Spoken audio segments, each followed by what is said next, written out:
Welcome, everybody, to the 2020 edition of the William T. and Virginia H. Ingram Lectures, which has morphed into the Ingram webinar featuring Dr. William Brown from Columbia Theological Seminary in Decatur, Georgia.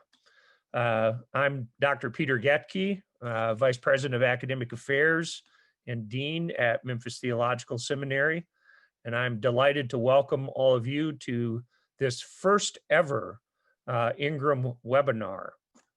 We've been doing the Ingram lectures for a number of years, but the pandemic has brought us to this experimental night. And I'm delighted to see the high attendance among students and faculty and staff. And I even see Steve Parrish, our emeritus Hebrew Bible professor, joining in. So this wonderful. Let me say a little bit about the Ingram lectures, and then I will turn it over to Dr. Tricia Vesley to introduce our speaker for tonight. This lecture series is named for a family that's noted for their service to Jesus Christ in their lives and ministry. It was established by the Reverend Dr. William T. Bill Ingram and his wife, Virginia, in honor of their parents, the Reverend and Mrs. W.T. Ingram Sr. and the Reverend and Mrs. J. Will Howell. Virginia Ingram served many years as a librarian, both in the Memphis public schools and at the University of Memphis. Her spirit of intellectual sharing, faith, and welcome for others was shared by her husband, Bill. Bill Ingram guided Memphis Theological Seminary in its move from McKinsey, Tennessee to Memphis in 1964. He was the first president of the seminary in Memphis.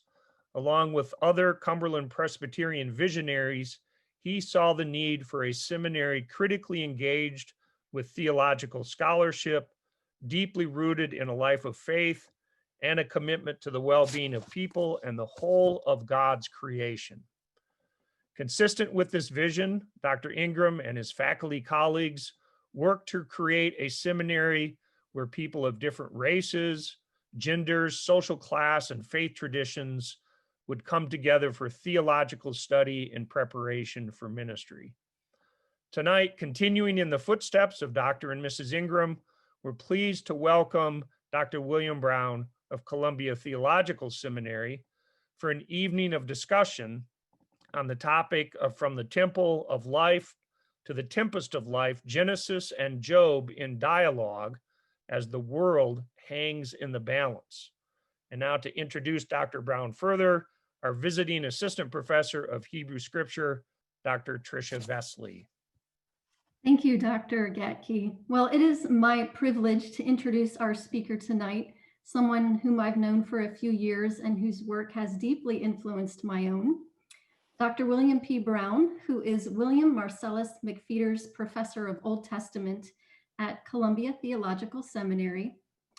Dr. Brown's teaching and writings explore the intersecting issues of creation theology, ecology, science, and justice from biblical perspectives.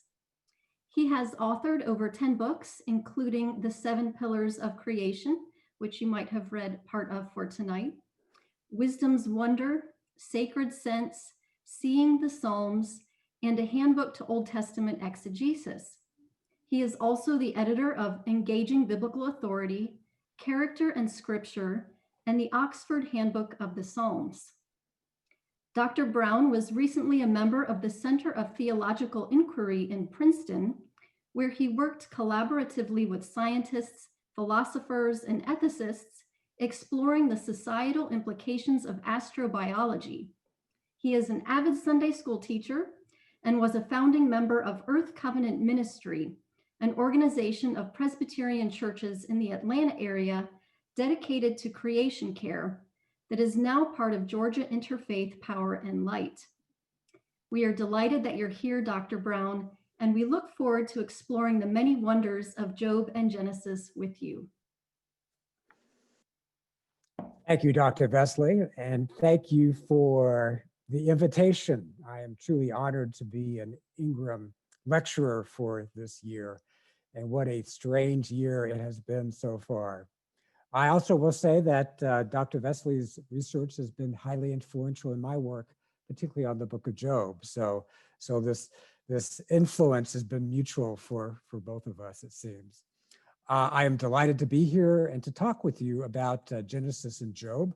But I first bring you greetings from Columbia Theological Seminary in Decatur, Georgia, although I am currently situated in Montreat, North Carolina. Let me just affirm that even though Columbia and Memphis Theological Seminary represent two different branches of the Presbyterian Church, we share a common mission to equip women and men and others in church leadership to lead with imagination, creativity, and with a passion for justice. And I appreciate that which binds us together in a common mission.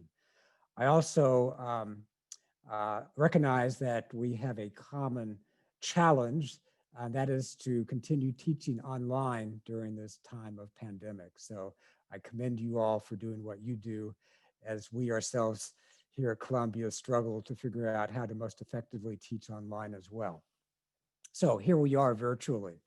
And so I want to invite us tonight to, as I share my screen, here we are, to enter into some intra-biblical dialogue. And to do that with Genesis and Job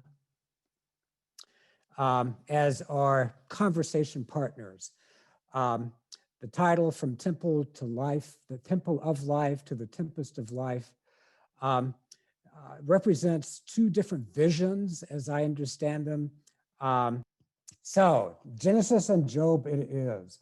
I picked those two books of the Bible because they present, I think, the most panoramic, detailed accounts of creation in the Bible. Genesis being the most structured and Job perhaps being the most poetic. And they show different things about creation as I say in my subtitle, the world hangs in the balance. And here, in fact, is our world, the so-called beautiful blue marble taken from Apollo 17 in 1972. Fred Hoyle, a British astronomer, said that if a photograph of the Earth is available, taken from the outside, a new idea as powerful as any in history will be let loose. So it has been let loose. That idea of our common home, our planet being a thing of beauty and wonder and awe, as well as something delicate there hanging in the black ink of the universe. Yeah, it's a renewed sense of unity, perhaps, as well as responsibility for the sake of our common home. Michael Collins, an astronaut, said from the International Space Station that as he viewed it, Earth is to be treasured and nurtured, something precious that must endure. And so, yes, our common home must endure.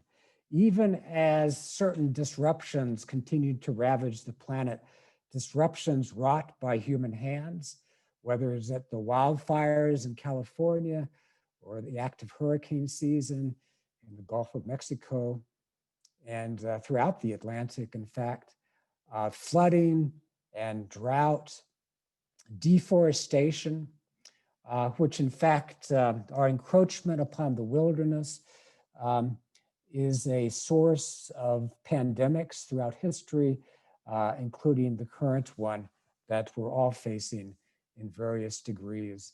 But to acknowledge that this particular virus is hitting particularly hard among communities of color in disproportionate manner, given the lack of healthcare access. So this pandemic has exposed a lot of the inequities that we as American society have had over decades, if not centuries.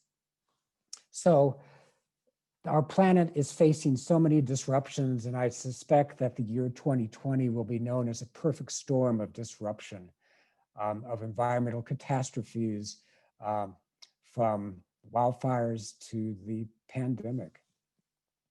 And so what can we retrieve from the ancient scriptures regarding creation that may help us, may guide us towards repairing the world, as our Jewish brothers and sisters like to talk about, the tikkun olam, to repair the world, um, to move ahead together in responsibility.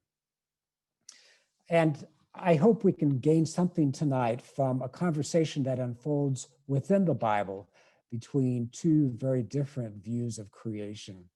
The first one, of course, from Genesis 1. And I want to throw out to you a different translation of Genesis 1, just to kind of put a new twist on it that you may not have considered as we seek to gain new guidance from this very ancient account of creation. And here's this translation. It goes like this. Now, when the Almighty was first down with his program, he made the heavens and the earth.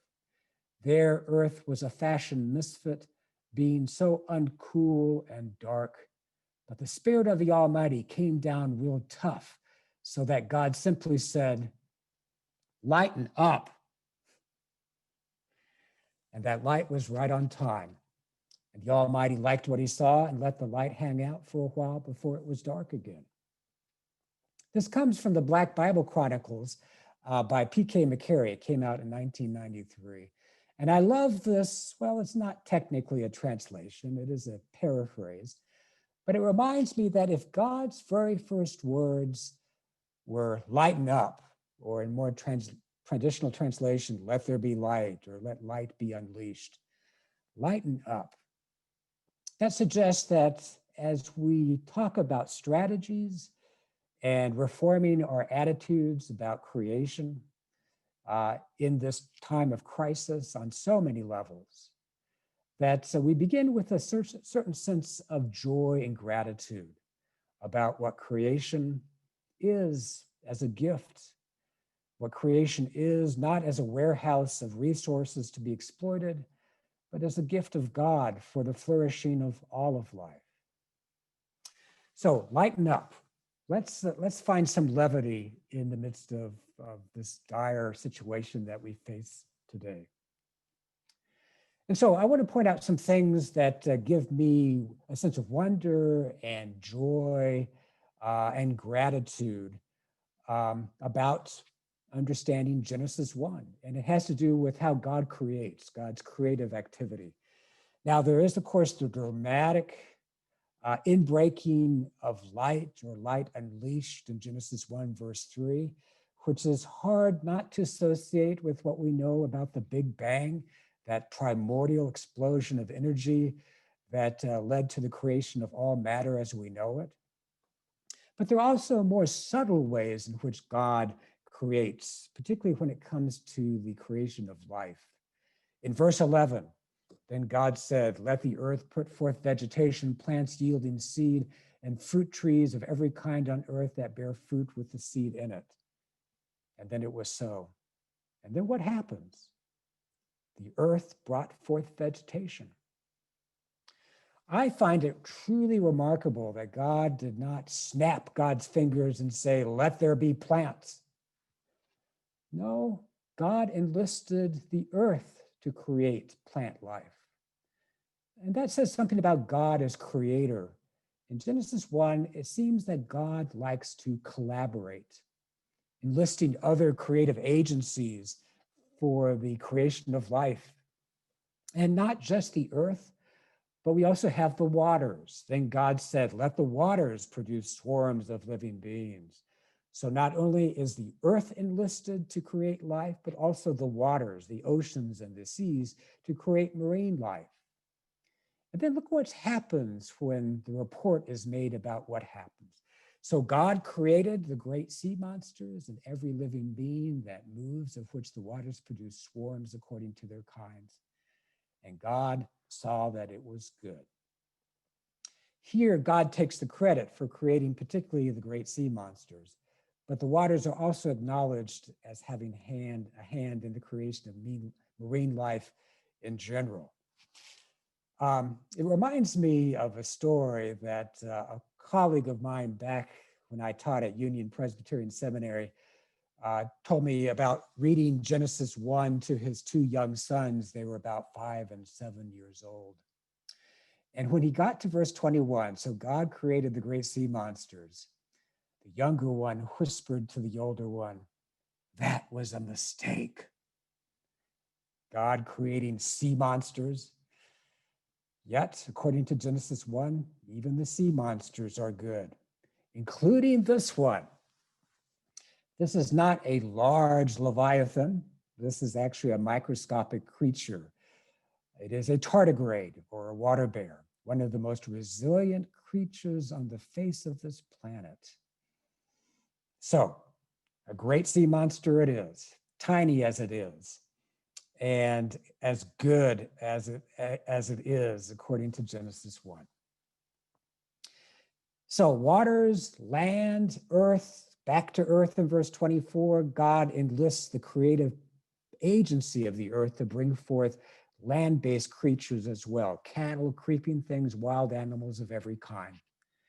And it was so. And then it's reported that God made the wild animals of the earth of every kind. So there's no contradiction here. It's actually a dual agency of creation that is at work. God commands the earth to create, the earth creates, and God takes the credit. I hazard to say this among non-Presbyterians, but it seems to me that the picture of God in Genesis 1 is that of a good Presbyterian, because Presbyterians like to do things by committee. Maybe some other denominations do as well, I suspect. But it's like God is assigning the members of the creation committee, the earth and the waters in this case, to do what they have to do to create life, and they fulfill their assignments. And then God, as the committee chair, takes the credit. So yeah, God is working in collaboration, enlisting other agencies to create. And even the creation of humankind is collaborative. Then God said, "Let us make humankind in our image according to our likeness." And so God created humankind in God's image, in the image of God. So whether you want to call it the Trinity at work, or the divine assembly at work, or God working with the earth and the waters to create human life, or simply all of the above, God is still working in collaborative fashion. Creation is an act of cooperation. And what about God's image? I'm glad you asked that question. I used to think that God's image was like we as human beings carrying around a mirror reflecting God's image to the world, that each of us is a mirror. But I've come to understand Genesis 1 a bit differently than that. When it is said that God's image is created male and female, there's our first acknowledgement of a plurality in humanity. And as we know, that there's so much more to that plurality than just male and female. Our different ethnicities, our geographical backgrounds, our familial backgrounds, cultural, experiential, so forth and so on. We are a very diverse group, remarkably diverse given our genetic uniformity. And so the image I want to propose for your consideration is not that of a mirror. When it comes to Genesis 1's talk about being created in God's image, it is that we are a prism. As you might say, God's light comes in at one end, out comes a whole spectrum of colors. And those colors are not sharply defined. As we move from one color to the next, there's a lot of blurriness as well. We are, as images of God, we are not mirrors, we are prisms. We are the prism of God's image in our diversity, reflecting God in so many different ways, reflecting the plurality of humanity. So just for your consideration, I found that image to be more helpful than that of a mirror. And so one of the constant refrains in Genesis 1 is that which calls creation good. And God saw the light, that it was good. And God saw this and that and declared it good. This was a mark of God's approbation or approval of creation at every step of the way. So, a natural question to ask, by way of summarizing the message of Genesis 1, is what makes creation so good, according to Genesis 1? And I have counted 7 marks of creation's goodness to match the 7 times God declares creation good. One of which is that creation is ordered. It is well structured, it is stable, it is sturdy. Creation, as we talked about, is collaborative. It's also sustainable. So you have seeds, you have plants with seeds, and you have animals that engage in procreation. Those are the first 2 pillars of sustainability, if you will, that continues life on this planet, advancing it, furthering life. We would add to that, of course, the dynamics of evolution that has led to the very complexity of life as we know it. The creation is sustainable, according to Genesis 1. It's also beautiful. Goodness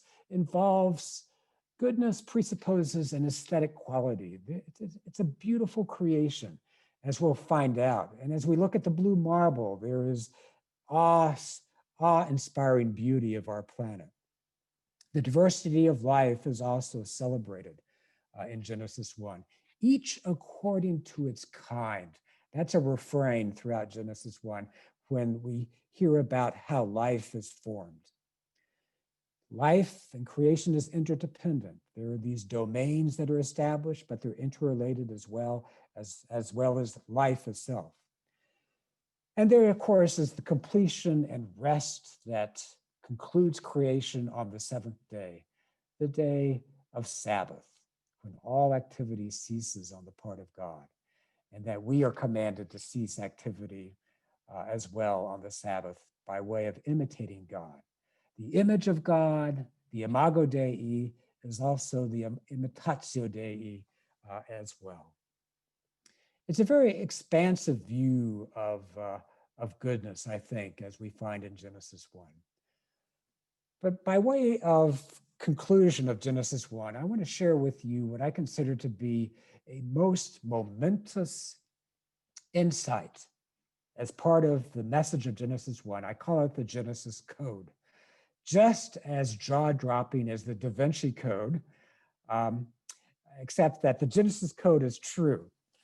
And it has to do with stepping back from the text to look at its overall structure. So we begin in verse 2 with creation being vacuum and void, or a formless void in verse 2. But then we have day 1. And as you know, in day 1, light is created. In day 2, we have the firmament that separates the waters above and the waters below. That firmament or vault is the sky. And with that, then the waters below and the waters above. On day 3, land is created. It emerges from the depths and then thereby containing the waters within their respective places. Along with that, vegetation emerges from the land. Those are the first 3 days of creation, and they establish the domains of creation, the structure, the order. And then on day 4, we begin with the inhabitants of those domains, respectively. So we have the lights, the lesser and the greater lights, and the constellations, the stars. On day 5, we have aviary life, the birds of the air, and we have the marine life, the fish of the sea, and the great sea monsters. On day 6, in correspondence to the land, we have land animals, from cattle to wild animals, and of course, human beings as well. Can you see the correspondences? On the left-hand column, we have the domains that are established: light, sky, waters, land. And then on the right-hand column, we have the inhabitants that populate those domains. So we have the lights populating the domain of light. We have the birds of the air and the fish of the sea populating the sky and the waters respectively. And of course, land-based animals and human beings as well. There's this fine symmetry of correspondence that is just beautiful. I think that's part of the aesthetic goodness of Genesis 1. just in the way in which the story is laid out chronologically that gives us a symmetry, a balance. But there's one day missing. That, of course, is the seventh day. It is a day set apart that has no corresponding partner. It's just there. And it is deemed holy, sacred, whereas the other days are deemed good. So there's a separation of day 7 from all the other days. I want to point out something that I found most recently quite striking, which I hadn't considered before, that I really didn't talk about in my book that some of you have read. But there are two elements to creation that kind of blur the boundaries between what we would like to consider the difference between life and non-life. And so days 4 and 5 and 6 on the right-hand column represent the inhabiting agencies of the domains given in days 1, 2, and 3. But notice on day 4, we have the sun and the moon and the stars inhabiting the domain of light, just like the fish of the sea inhabit the sky, rather the waters and the birds of the air inhabit the sky. In other words, these lights, these celestial lights, are considered in some sense alive. They are inhabiting agents of a certain domain. They're not gods, they're not deified, but there's some sense of life that our ancient cosmologists describe to these things that light up the sky, both during the day and during the night. In fact, it said they have their own regulatory function. They rule, the sun rules over the day, the moon rules over the night, just like the human beings rule over creation in day 6. There's a parallel, you might say, dominion there between humans and the lights. So the lights are alive in a certain sense. And then vegetation, which we know is alive, and through the wonder of photosynthesis, they give forth oxygen that we breathe. We depend on the plants. But notice that Genesis 1 places vegetation in the domain of land. So we have this life form that contributes to the living landscape of the land, of the earth. It's part of the domain, making the land itself alive, if you will. And so what we consider scientifically to be categorically different between non-life and life, our ancient cosmogonists blurs that boundary. There's an animism in the domains and an animism in vegetation. There's an animism in the stars. And of course, we share in that animism as breathing animals on this planet. I find that really intriguing. The other thing I find intriguing is that if you line up the days, you connect the dots between days 1, 2, and 3 with days 4, 5, and 6, and leaving day 7 there after day 6 at the bottom, you actually have, and this is not recognized by many modern interpreters, but would have been quite clear to ancient readers of scripture of Genesis 1. This layout, this threefold tripartite structure, actually has a certain architecture to it. It's an architecture that mirrors the temple, the porch, the nave, and the Holy of Holies. Here, for instance, is a structure of the tabernacle, the mini version of the temple, in which you have that tripartite structure, the Holy of Holies there on the left, the holy place or the nave there in the middle, and then the outer courtyard or the entrance or the porch. And if we line up Genesis 1 that way, we have the same structure reflected, the porch, the nave, and the Holy of Holies. And I just invite you to kind of go back and forth and back and forth. And if you stare at that long enough, mesmerized perhaps hypnotically, you might be convinced of my thesis that all of creation exhibits the image of the temple. And that is to say that the message of Genesis 1, for me, the most critical, important message of Genesis 1 is not so much that creation was created in 7 days, rather that Creation is God's cosmic temple of life. All of creation is a temple of life. It is God's cosmic sanctuary. And that resonates well with a famous quote from Wendell Berry, in which he said, "There are no unsacred places. There are only sacred places and desecrated places." That is, all of creation exhibits a certain sacred quality.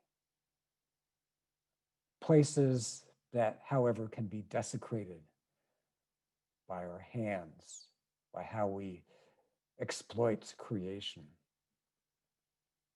Creation is God's cosmic temple of life. So hold on to that thought as we move now to creation according to Job, which I call the tempest of life.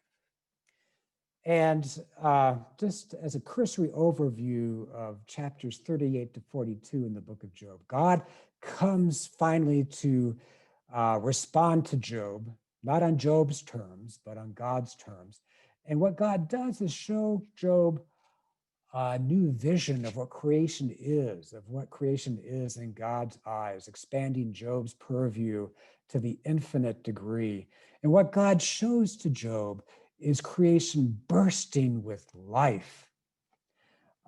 Life in these animals, but life beginning with stars and the sea and the hail and the rain, all carrying these qualities of life to them.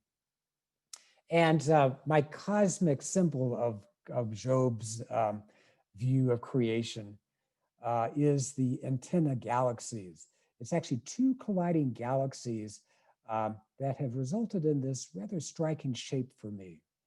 I don't know about you, but when I look at the shape, and this is in the constellation Corvus, by the way, in the southern hemisphere, so I haven't seen it with the naked eye. The shape reminds me of an embryo. The shape is embryonic. And not coincidentally, as these two galaxies collide together, they're setting off a rapid formation of starbirthing. So through collision, new life is beginning.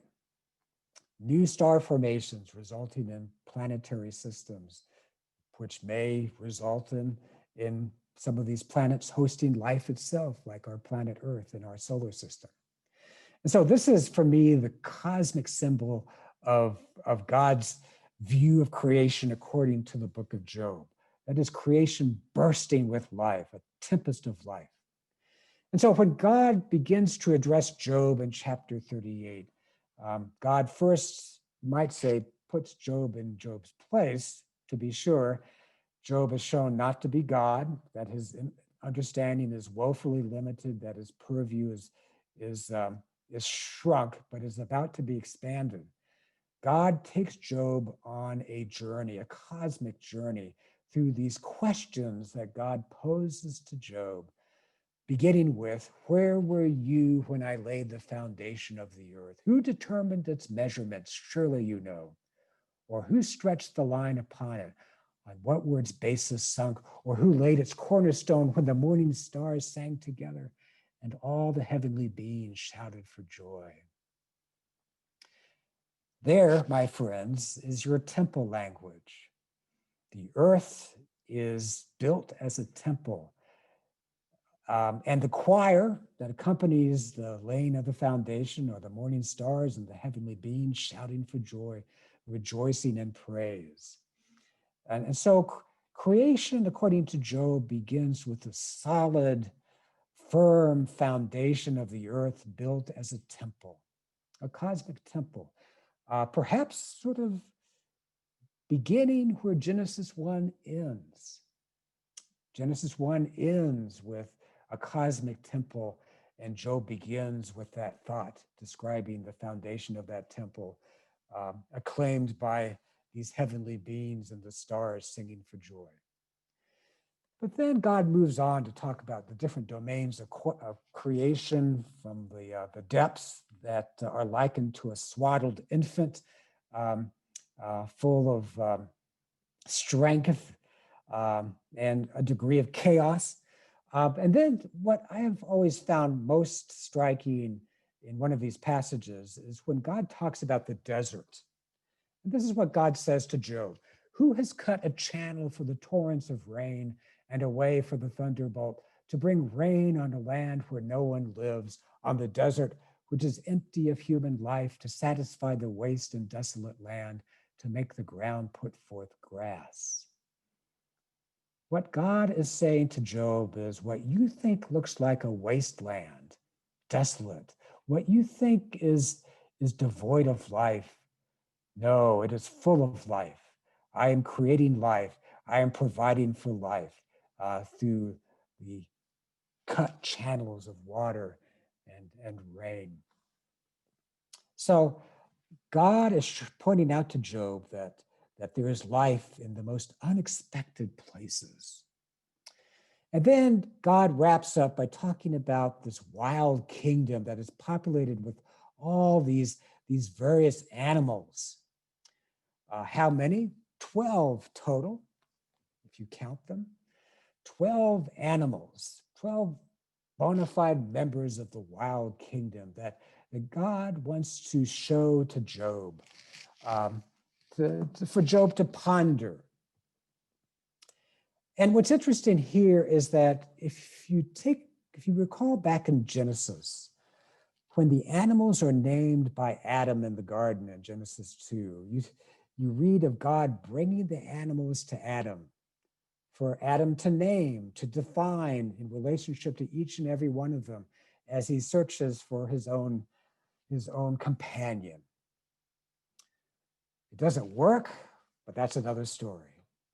But there in the garden, Adam is the one who defines these animals by naming them, the first taxonomist, in effect. But with Job, it's just the opposite that's going on. Job, through the power of divine poetry, is taking Job to experience something of the natural habitats of these wild animals. And Job doesn't give them their names. Job learns their names from God. It's just the opposite setting from what we find in the garden story in Genesis 2. Job learns their names. He learns something about their habitats and their habits, their ways of survival in the wild. Job, in effect, is taken on a course, a biological course, a course in extreme biology, if you will, to learn something of the wonders of creation for his own sake. And so we begin with the lion. That's the first animal that's fully described by God. And I just want to read you the first two verses. In chapter 38, verse 39, God says to Job, "Can you hunt the prey for the lion, or satisfy the appetite of the young lions when they crouch in their dens or lie in wait in their covert?" That question, can you hunt the prey for the lion, is not the question Job would have expected.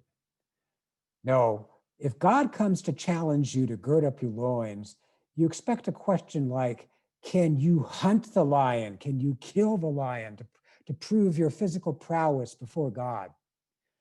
Like King Ashurbanipal in this very famous relief in the Palace of Nineveh that's now featured in the British Museum. Here, Ashurbanipal is killing the lion that is about to slash his throat, but the lion is already impaled by the sword in the famous depiction of the lion hunt conducted by kings in Mesopotamia as well as in Egypt to demonstrate their own prowess in preparation for the battlefield.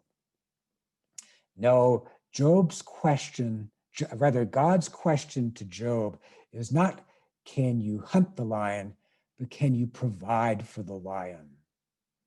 Can you provide prey for the lion, not hunt the lion down? That question turns Job's world already upside down.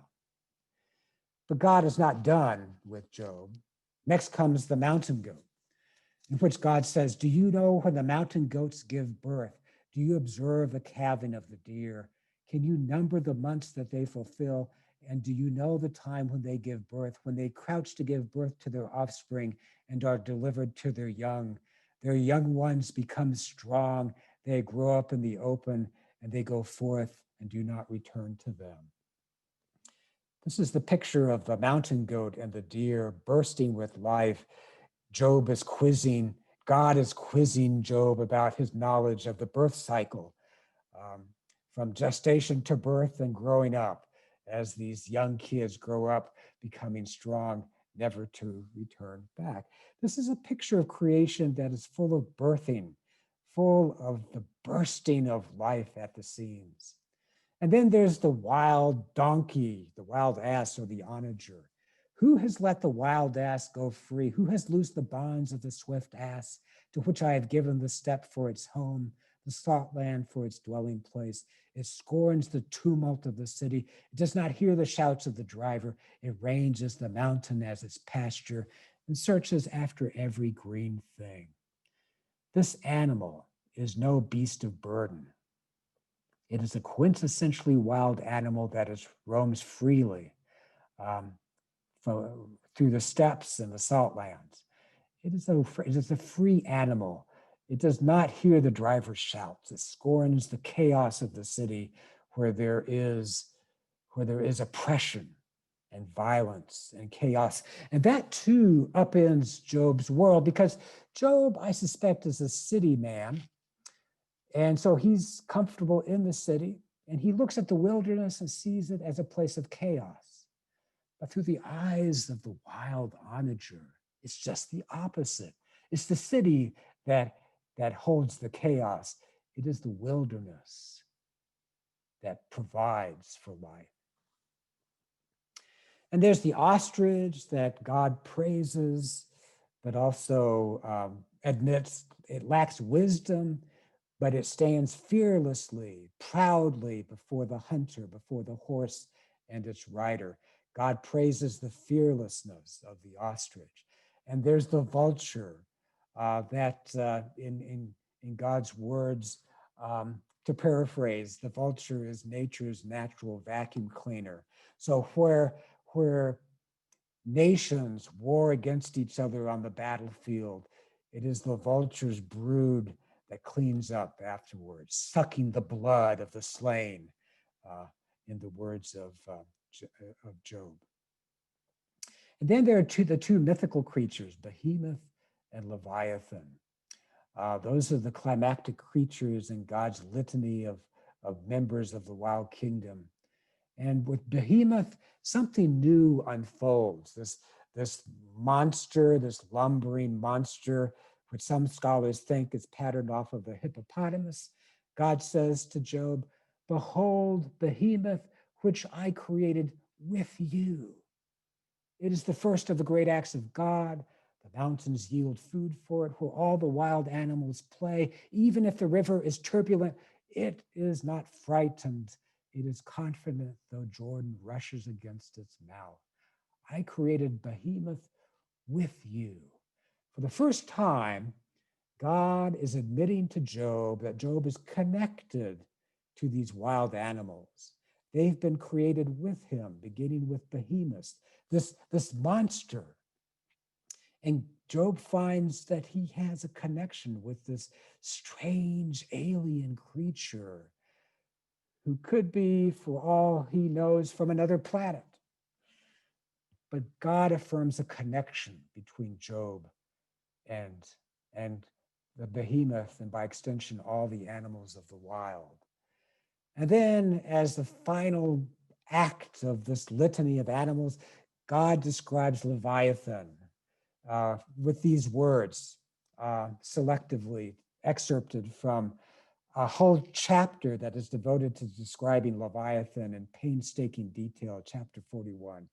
Who can open the doors of its face? There is terror all around its teeth. On earth, it has no equal. A creature without fear, it surveys everything that is lofty. It is king over all that are proud. So there's Job, forced by God, by the power of divine poetry, to take a close look at Leviathan in the deep, to see even the scales of its underbelly, to see its teeth and its mouth up close and personal. I can only imagine Job facing Behemoth in sheer terror, because Leviathan is a creature of terror. But in God's eyes, Leviathan is good, just like the great sea monsters in Genesis 1. And Leviathan has a function in creation, something constructive for this monster of chaos. It surveys everything that is lofty. It is king over all that are proud. That Leviathan serves as a check on human pride. It certainly does for Job's pride, to be sure.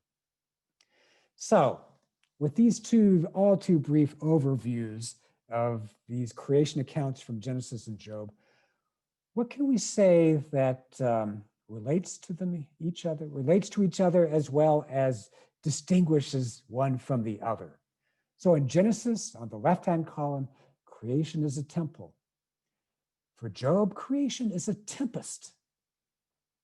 And relatedly, in Genesis 1, we move from chaos to order. The chaos of the formless void in verse 2 of chapter 1, to the order of creation as a temple, concluding with the Sabbath. But in Job, it's almost the opposite movement, from order to chaos, from the earth's foundation as a temple to the chaos of Leviathan in the depths. You might even say, from Genesis 1's perspective, that the movement of creation in Job is an anti-creation compared to the creation movement in Genesis 1. The image of God is humankind, created in God's image. But in Job, although we don't have the language of image per se, I think one could extrapolate enough to think that the image of God in Job is really all of creation. If not the image of God, definitely the glory of God. God's glory is reflected in the freedom and majesty and wonder and awe of creation described by divine poetry in Job. In Genesis 1, creation is good and sacred, given that final day of creation, representing the Holy of Holies in the temple. In Job, the word good is not used, but we do have this sense of strangeness and alterity. So to sum that up, I think of creation described in the book of Job as alien and inalienable. That is, creation comes across as being strange and weird, wonderfully weird and awe-inspiring and terror-inspiring. But creation is also inalienable. It has its dignity. Each creature has its dignity and freedom given by God. God is not at war with creation. There is nothing in creation, even Leviathan, that threatens creation's integrity. It's almost as if God, as a proud parent, shows off all of God's children to Job, beginning with the lion and ending with the Leviathan. In Job, God shows up and shows off, proudly so. So these are some of the contact points and divergences between Genesis 1 and Job chapters 38 to 42. And finally, creation in Genesis 1 is hierarchical, reflected in part by the order of creation, beginning with days 3 through day 6, with human beings exercising dominion over creation. But in Job, humanity is not even mentioned, except for Job. And there God says to Job, "Behold, behemoth which I made with you." So there's a connection between humanity and the rest of the creation. But this is not a hierarchical view. Creation is pluralistic. It is diverse. It is, you might say, an equal playing field, except for Leviathan, The only language of dominion you find in Job 38 to 41 is Leviathan surveying all that is lofty and checking human pride. So in a way, humanity and Leviathan trade places. We could talk more about that in a moment. But what does Job think about all this? He has seen God's vision of the world, a world that implodes his own imagination and explodes his horizon. And this is what he says in chapter 42, verse 3. I spoke of things I did not understand, things too wonderful for me to know. So Job is captivated and awestruck and humbled and decentered, all in the name of wonder, things too wonderful for me to know. I did not know, I did not see, but now I do, just as I have seen God in the whirlwind. But then he has something else to say. His last words are, therefore I relent and am comforted over dust and ashes. We could talk a lot about that, his final words. There are different translations of that, but I am firmly convinced that the word comfort is what is really meant here in Job's final words. Not I repent in dust and ashes, but I am comforted over dust and ashes. Somehow Job finds comfort in God's presence and in God's presentation of the world with all of its wonder and terror. That is to say, God finally succeeds where Job's friends have failed. They came to console and to comfort Job, but they failed miserably because they did not take Pastoral Care 101 from Memphis Theological Seminary. Instead, God succeeds, but in a very strikingly different way, an unexpected way, by showing the vast expanse of the universe and its wonder and terrors. Job is comforted. And so what I want to do is to, at this end, to provide another hook into that sense of awe, wonder, and perhaps comfort as well by reimagining God's answer to Job, coupled with a little bit of mood music as well, which I hope comes through in this presentation. You may have to adjust the volume a little bit to hear the music as well as my voice. I'm going to play the role of God, but I'm going to do so as humbly as I can. So sit back and listen, and you might say this is an extension of God's answer to Job that begins with Leviathan and continues with the creatures of the deep.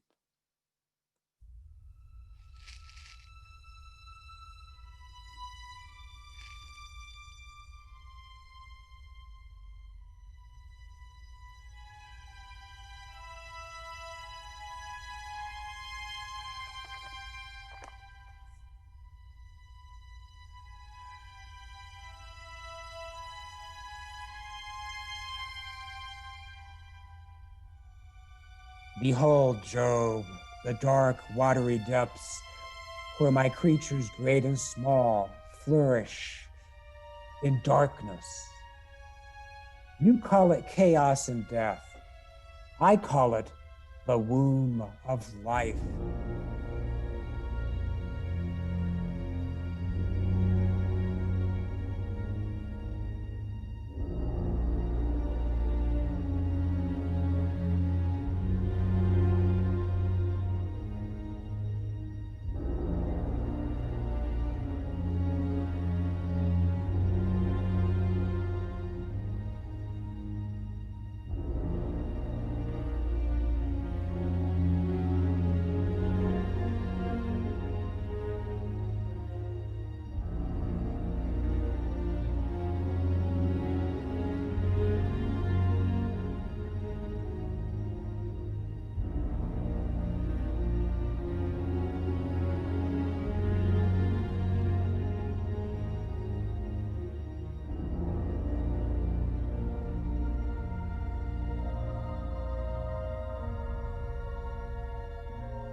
Behold, Job, the bottom of the deep, dark sea, where countless life forms oblivious to the sun flourish under great pressure and in superheated water.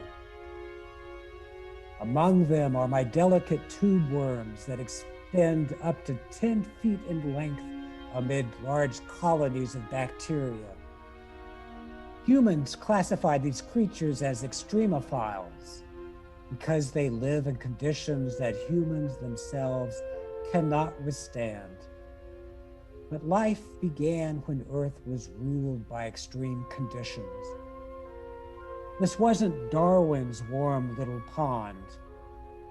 And you, Job, you're just a mere mesophile.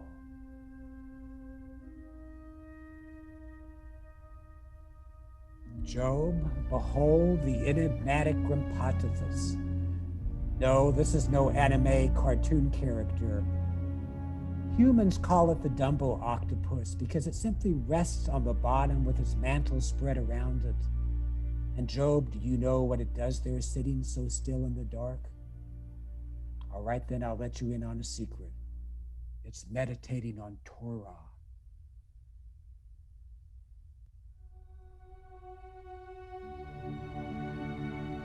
And this little squid of mine, I'm going to let it shine. My jewel squid has the most sophisticated lighting system of any creature of the deep, complete with filters and reflectors and eyelids, all of which allow it to regulate the duration and intensity of its luminosity. And it can even vanish into the darkness if it so chooses. And Job, I'm sorry, but all you've got are fragile receptors with blind spots.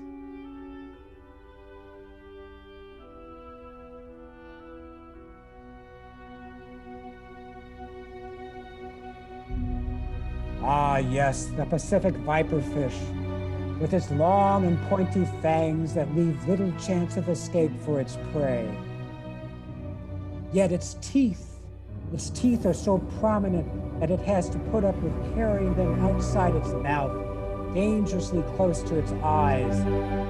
And if it miscalculates the size of its prey and impales an animal that is too big, it may find itself unable to swallow it or to spit it out, condemned, therefore, to die along with its last supper.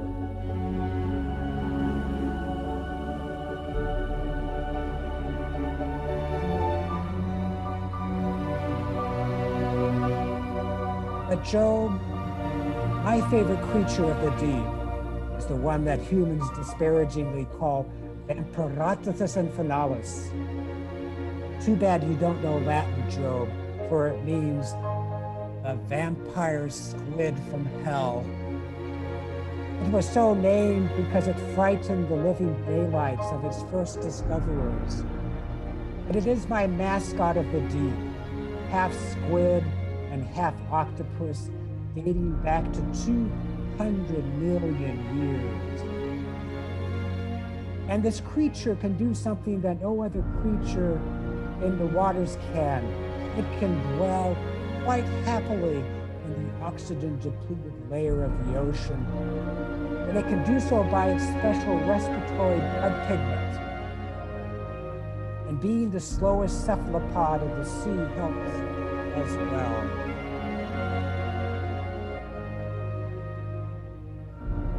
But Job, let's go back in time, say 375 million years ago, a mere twinkle in my eye. Back in time to another creature that humans call Tiktaalik rosé. It was recently discovered by the river sediments in the Arctic Circle.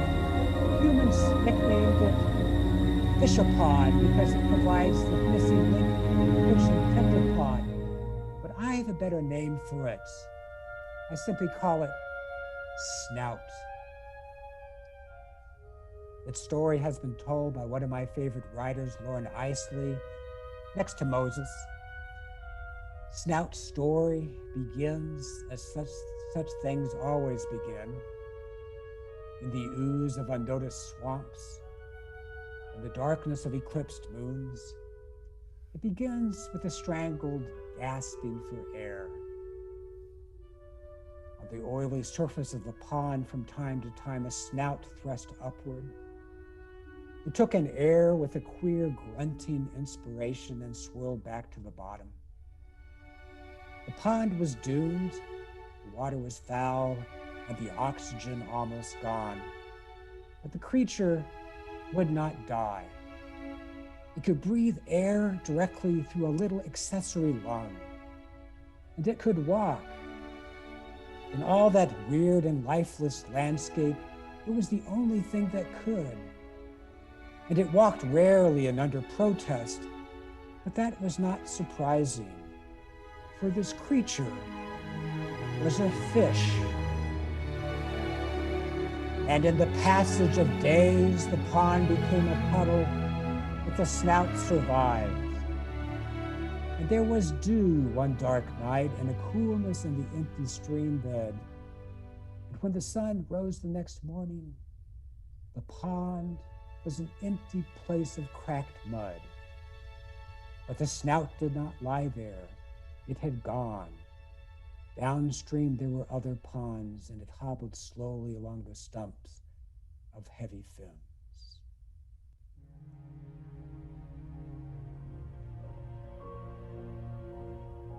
It was an uncanny business if there had been anyone there to see. It was a journey best not observed in daylight. It was something that needed swamps and shadows and the touch of the night dew. It was a monstrous penetration of a forbidden element, air, and the snout kept its face from the light. Behold Job, the snout. Even when the pond evaporates, it is not alarmed. It remains confident that it can breathe above the surface of the waters. And do not mock its face, Job, for in 375 million years, that face will be your own.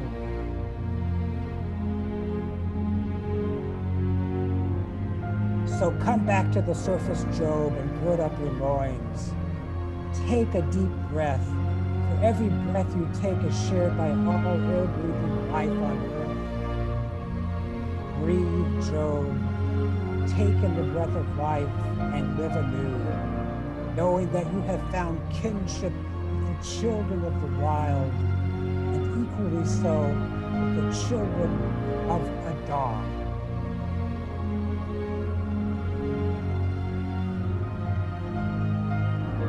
So Job, having beheld the beasts of the sea and the creatures of the primordial past, emerged slowly out of the watery depths. And he took a breath, full and deep, as if for the first time.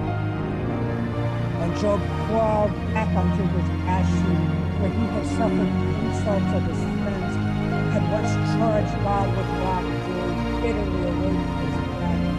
But now, amid the shocked silence of his friends, Job slipped himself up, standing erect on the ash heap, and he did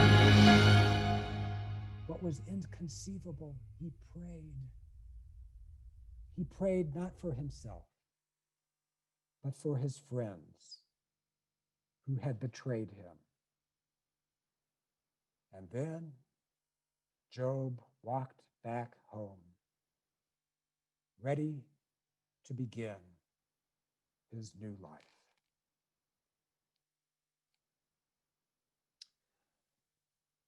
Such was Job's journey from wound to wonder. Job, in his encounter with God, was bewildered, and you might say bewilded. And Job takes something of the wild back home. He is a different man. He is a different kind of patriarch. As we read in the epilogue, Job shares his inheritance with his 3 daughters, in addition to his sons, something unheard of in biblical law. Job was decentered by God and by creation, all of its vastness and expanse. Yet Job also discovered his connection with creation. And so as we look up into the deep, dark skies and realize that there are more galaxies in the universe than there are stars within our own galaxy, the Milky Way, we too become decentered, perhaps humbled, perhaps terrorized. And yet, God tells us that we are connected with all of creation, connected with the monsters of chaos, connected with the animals of the wild, connected even with each other in this time of deep division and alienation. God shows us that we are part of a beautiful, expansive creation, and we are connected to it. And so I'd like to end as sort of my own motto as I move forward in the midst of disruption, displacement, disparity, despair, but also in hope. It comes from James Cone, professor of Black liberation theology at Union Theological Seminary, recently passed away. The fight for justice cannot be segregated, but must be integrated with the fight for life in all its forms. We've seen life in all its forms, even through the pages of the ancient scriptures. The fight for life is critical now, and it must not be segregated. It must be the fight for all life, particularly for life, for Black lives, and for endangered species, life that has been displaced, disrupted, and verging on extinction for many of the animal species we know. May the fight for justice be integrated with the fight for life in all its forms. Thank you. I hope this has given you a taste of the wonder of Job and of Genesis.